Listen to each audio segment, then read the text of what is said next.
Alhamdulillah wa salatu salam ala man la nabiya ba'dahu wa man wala. Ikhwan al-kiram, salam alaykum.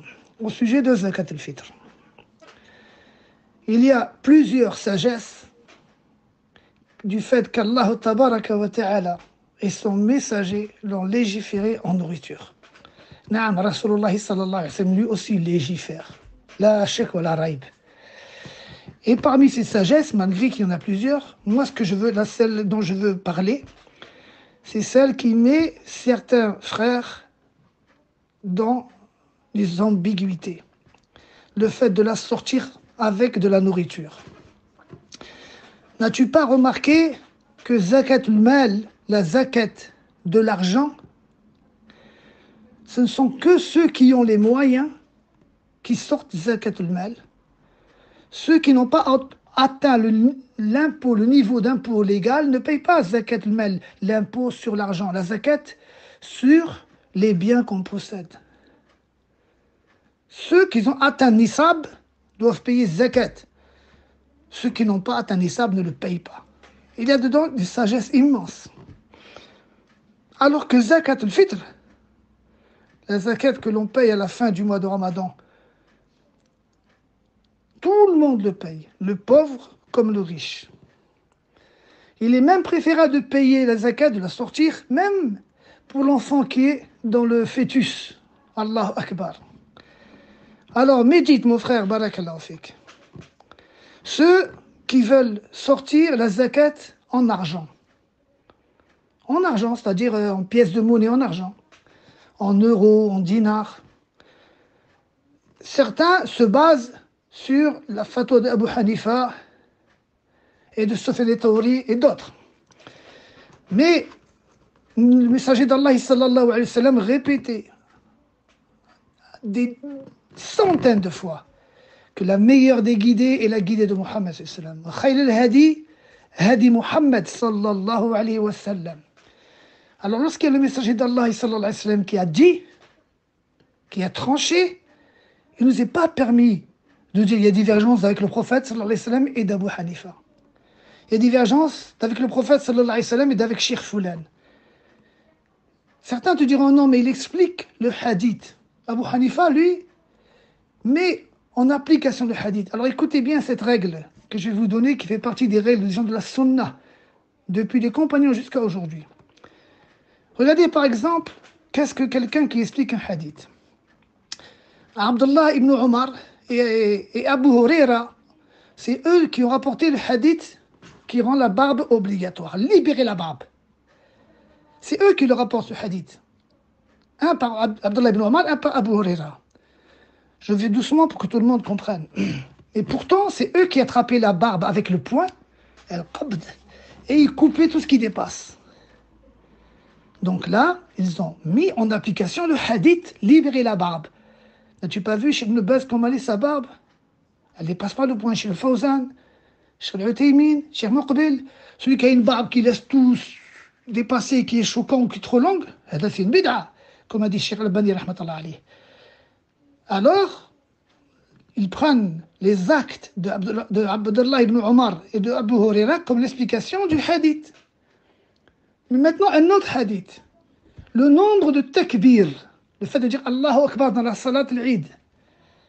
Et le messager d'Allah sallallahu alayhi wa sallam, il a fait un nombre bien précis. Et Abdullah ibn Omar, il en a fait un de plus. Au lieu de faire 6, il a fait 7. Dans ce cas-là, il n'est pas possible que ce soit l'explication du hadith, puisque ça contredit le hadith. Dans ce cas-là, il est une obligation pour nous de prendre le prophète sallallahu alayhi wa sallam et de laisser Abdullah ibn Omar et de dire wa khayr al-hadi, hadi Muhammad sallallahu alayhi wa sallam. La meilleure des guidées, la guidance de Muhammad sallallahu alayhi wa sallam. Alors là, c'est pareil. Zakat al-fitr, on doit prendre le messager d'Allah sallallahu alayhi wa sallam qui nous dit non seulement en nourriture, mais il nous donne les sortes de nourriture. Pourquoi j'ai donné l'exemple que ça doit être tout le monde qui paye zakat al-fitr, même le pauvre, alors que zakat al-mal, ce n'est que ceux qui ont atteint un degré de richesse ou qu'ils ont un bien qu'ils ont acquis, un nisab, comme ceux qui travaillent dans les champs ou ceux qui ont des commerces. D'accord. Parce que la zakat elle-même, c'est tout le monde la même somme. Tout ce qui paye pour cela, il paye exactement la même somme. Ceux qui payent pour l'argent, ils payent 2,5%.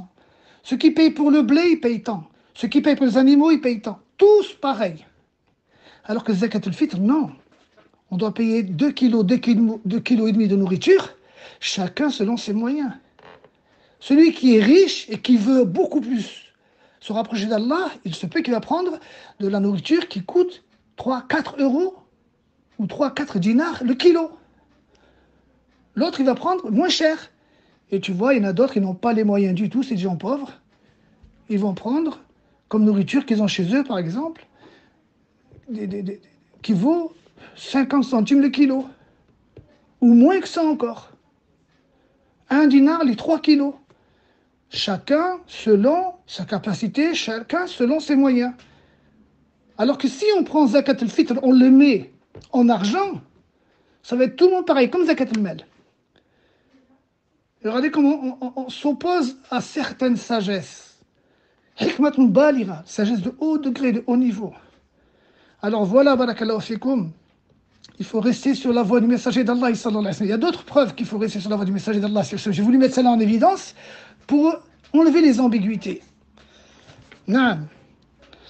Donc, barakallahu fikoum, celui qui a les moyens, qui veut sortir ce qu'il veut, parce que la plupart du temps, les vrais zakat, en fait, c'est ce qu'on prend quand on a chez nous, ce qu'on a à la maison. Et naam. Mais ceux qui n'ont pas, ils achètent, c'est pas grave, bien sûr. Ce qui compte, c'est de les sortir. Celui qui n'a pas les moyens, il se peut qu'avec 1 euro, il va payer ses zakat al-fitr par personne. Peut-être même moins, subhanallah. Il va prendre 3 kilos de farine ou 2 kilos et demi de farine. D'autres, ils vont prendre des légumes ou des pâtes, quelque chose qui a plus de valeur pour remercier Allah, pour être reconnaissant. Mais si on met tous la même somme, cette sagesse-là, elle aura disparu. Non. Puis je voudrais faire une recommandation avant de quitter. C'est que on arrive au dernier jour de Ramadan. Moi, je vous donne un conseil, une recommandation, pour moi-même et pour vous. On sait tous, barakallahu fikoum, que c'est à la fin de l'acte qu'on voit si l'acte a été bon, agréé ou pas. Tu veux un signe que tu as fait un bon Ramadan, tu veux un signe que Allah accepte, c'est pas une preuve, attention, ne confonds pas la preuve et un signe. Un signe, ça prouve du fait que tu es dans la bonne voie. Mais est-ce qu'il a été accepté ou pas? Seul Allah le sait, c'est pas une preuve tranchante. Mais c'est un signe, c'est une bonne nouvelle. Celui qui veut montrer à Allah Ta'ala et montrer à lui-même qu'il a fait des vrais efforts, que son intention elle est bonne, qu'il a été dans la bonne voie, qu'il s'est privé, qu'il n'a pas fait des péchés, etc., qu'il fasse à la fin de tous les jours qui restent beaucoup plus que ce qu'il a fait. C'est-à-dire qu'il soit content de ce qu'il a fait. À la fin du Ramadan, il dit, subhanallah, les derniers jours, ils ont été beaucoup meilleurs que les premiers. Les 5 derniers jours qui restent, les 4 ou 5 derniers jours qui restent, j'ai fait ce que jamais j'aurais cru être capable de faire. Ça, c'est un signe que Allah il accepte. Comme le fait que celui qui veut faire Shawwal facilement, c'est un signe qu'Allah il accepte le Ramadan. C'est pareil. Tout acte à la fin d'un acte, ou tout acte après un acte, c'est un signe que ton acte est accepté. Lorsque tu vois qu'à la fin, tu n'as rien fait, et au contraire, tu es tombé bas, tu as tout délaissé, et le Shawwal, tu ne l'as même pas fait, je parle des jours de 6 jours, des 6 jours de Shawwal. Par exemple, là, c'est un mauvais signe. Ce n'est pas une preuve que ce n'est pas accepté, mais c'est un mauvais signe. Alors que là, il nous reste 4-5 jours. Celui qui peut, qui retrousse ses manches et qui fait ce qu'il n'a jamais fait, il avance à pas de géant, vraiment. Il y en a qui n'ont jamais réussi à lire le Coran en 4 jours. Là, il y arrive. Là, il a réussi à le lire entièrement en 4 jours. Une fois de plus. Là, c'est un signe qu'il a fait un pas en avant. Allahumma barik. Wa sallallahu tawfiq. Wa subhanaka Allahumma wa bihamdika wa ashhadu an la ilaha illa anta astaghfiruka wa atubu ilayk. Salam alaikum wa rahmatullahi wa barakatuh.